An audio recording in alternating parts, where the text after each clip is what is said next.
You can store transactions by entering the information into the particular transaction screen. So for example, this is expenditure booking.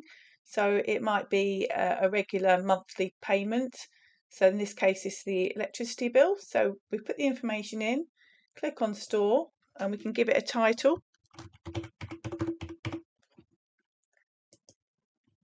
Okay, and now that's stored that as a template. So if I was to exit out, click on store transactions, click on use, and it goes back into the expenditure booking screen with all the information filled in.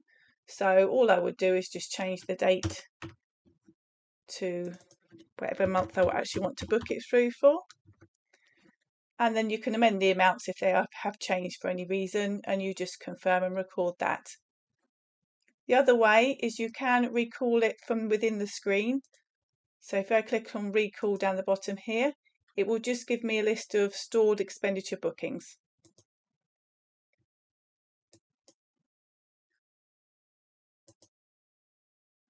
You could also use this if you were in the middle of entering a transaction. So let's say you're in the middle of entering a multiple income booking and you've got lots of lines here. If you then need to exit out but you haven't finished recording it, you can just store it and then you can recall it later and complete the transaction. And then after that, you can delete the stored entry.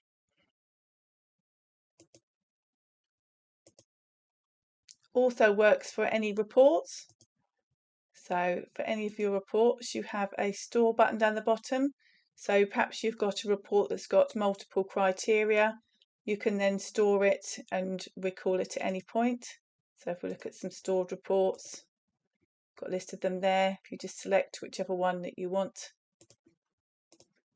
and it takes you back into that screen where you can change the information.